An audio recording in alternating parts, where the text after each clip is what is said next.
পরিবেশটাকে বিলকুল নীরব আর নির্জুম রেখা শুনব, কেননা এই দুটার উপরে নির্ভর করে একটা জিনিস, আল্লাহর কাছে এই মাহফিল কবুল হবে কি হবে না, রহমতের ছোঁয়া আমাদের গায়ে লাগবে কি লাগবে না, এটা নির্ভর করে এই দুটা জিনিসের উপরে, মনোযোগের উপরে আর দ্বিতীয় হলো পরিবেশটা নীরব হওয়ার উপরে। আর আমি বানায়া বলতেছি না, আল্লাহ স্বয়ং নিজে বলতেছে, ইদা কুরিয়াল কোরআন, যখন কোরআন শোনো বা কোরআনী কথা শোনো, ফাস্তামিউ, পরিপূর্ণ মনোযোগ দিয়ে শোনো। দ্বিতীয় আল্লাহ বলতেছেন আনসিতু, পরিবেশটাকে বিলকুল নীরব আর নির্জুম রাখো। কি হবে? লাআল্লাকুম তুরহামুন, তাইলে আমি তোমাদের উপরে রহমতের বৃষ্টি বর্ষণ করব, আল্লাহর রহমত বর্ষিত হবে। আওয়াজ না, আওয়াজ না। আল্লাহর রহমত যখন বর্ষিত হবে তো সর্বশেষ একটা ঘোষণা হবে, পরিসমাপ্তিতে একটা ঘোষণা হবে, ওটা সবার কপালে মিলবে। রহমতের ছোঁয়া লাগলে, কিন্তু রহমতের ছোঁয়া যদি না লাগলো তাইলে কিন্তু এই ঘোষণা হবে না। রহমতের ছোঁয়া লাগলে ঘোষণা হবে, ইরজিউ মগফুরান লাক, যাও তোমাদের পিছনের গুনাহ মাফ। কত বড় ভাগ্য খুলবে। কিন্তু এটাও সত্য, শয়তান এটা হইতে দিতে চাবে না। কেননা আমাদের সাথে সবচেয়ে বড় বিরোধ কার সাথে? সে চাবে না, কেননা আমাদের কারণেই তার সবকিছু জলাঞ্জলি। জলাঞ্জলি বোঝেন তো? তার সব কিছু ধূলিসাৎ আমাদের কারণে।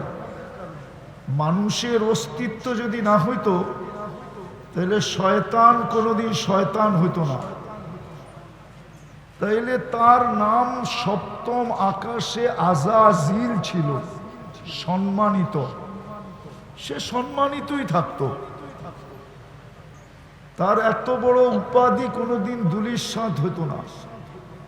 বিদায় তার অঙ্গীকার হইল, লা উগদিয়ান্না ইবাদাকা আজমাইন,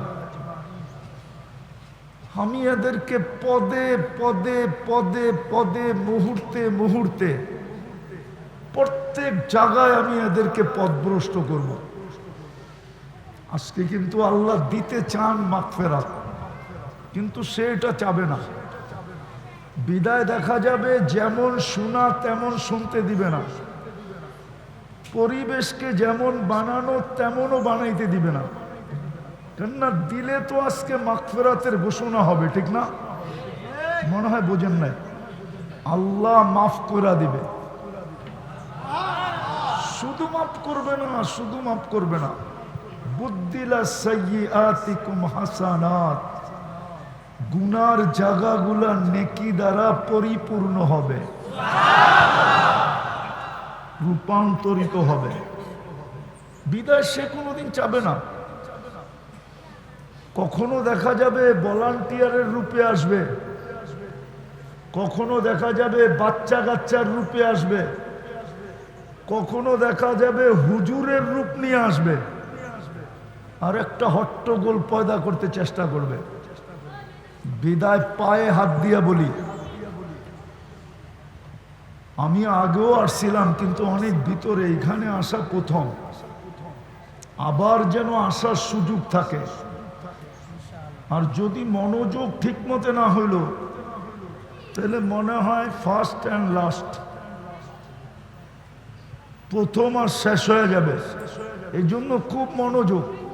আমার কথায় সুট্টুরও কিন্তু হবে না, মনোযোগ দিলে বুঝে আসবে, নাহলে বুঝে আসবে না। আর আল্লাহর হুকুম পুরা না হইলে এই আয়োজন বেকার হবে। তো ইনশাআল্লাহ মনোযোগ দিয়ে শুনবো তো? আওয়াজ হবে না তো? আপনার ভাল লাগে না আপনি চলে যান, কিন্তু আওয়াজ ছাড়া। বাকি যারা শুনবো পরিপূর্ণ মনোযোগ, দূর থেকে শুনতেছেন তাও মনোযোগ দেন, অন্তরালে মা বোন যা শুনতেছে তাও মনোযোগ দেন। পরিবেশটাকে নীরব রাখো, তাইলে আল্লাহর ঘোষণা আজকে আমাদের ব্যাপারে হবে। এটা 100-তে 100 সত্য ইনশাআল্লাহ। পাক্কা তো? শুরু করা যায়? আমরা এখানে কেউ ছিলাম না, আবার অচিরেই আসবে, আমরা এখানে কেউ থাকবো না। কেউ বলতে পারবে না 100 বৎসর আগে আমি ছিলাম, কেউ ছিলাম না। এইখানে যত লোক আছে এই এলাকায় 100 বৎসর আগে কেউ এই জমিনের উপরে ছিল না। আওয়াজ না, আওয়াজ না, এটাও আপনি করতেছেন না, অন্য কেউ করাইতেছে। বিলকুল মনোযোগ দিয়ে শোনেন। আমার ওয়াজের ভিতরে চিল্লানো ফাল্লানো চলবে না, জোরে আওয়াজই না, মনোযোগ দিয়ে শুনেন, কাজে দিবে। তো যেটা বলতেছিলাম, আমরা ছিলাম না, আবার অচিরেই আসবে, আমরা কেউ থাকবো না। প্রতিদিন কিন্তু আল্লাহ এটার প্রমাণ দিতেছে। প্রতিদিন দুনিয়ার থেকে 5 থেকে 6 লক্ষ লোক উঠা যেতেছে। বিজ্ঞানকে জিজ্ঞাসা করেন, বিজ্ঞান সত্য বলবে প্রতিদিন সারা দুনিয়ার থেকে 5 থেকে 6 লক্ষ লোকে মৃত্যুবরণ করে। চাই রোগে করুক, চাই ব্যাধিতে করুক, চাই অ্যাক্সিডেন্টে করুক, চাই কোনো কারণ ছাড়া করুক, 5 থেকে 6 লক্ষ লোক উঠতেছে। একদিন আসবে শূন্য দুনিয়াকে আল্লাহ শূন্য করে ফেলবে।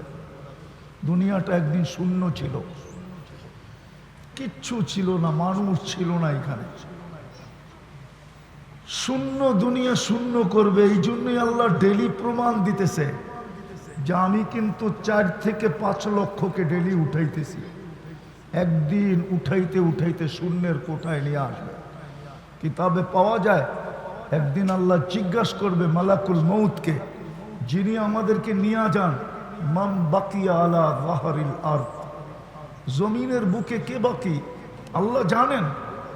তো মালাকুল মউত বলবে লা আলাল আরদি আহাদুন, জমিনে কেউ নাই, আমি টোকায় টোকায় নিয়ে আসছি। আল্লাহ জিজ্ঞাসা করবে আইনাল্লাযীনা কানু ইয়াঈশুনা ফি বুরুজিম মুশাইয়্যিদা, ওরা কোথায় যারা চাল চলনে, ঘর বাড়িতে, পদ পদবিতে যারা এই প্রমাণ করত যে তারা মরবে না। আমাদের সমাজে কিছু লোক আছে যারা মৌতকে স্বপ্ন ভাবে না।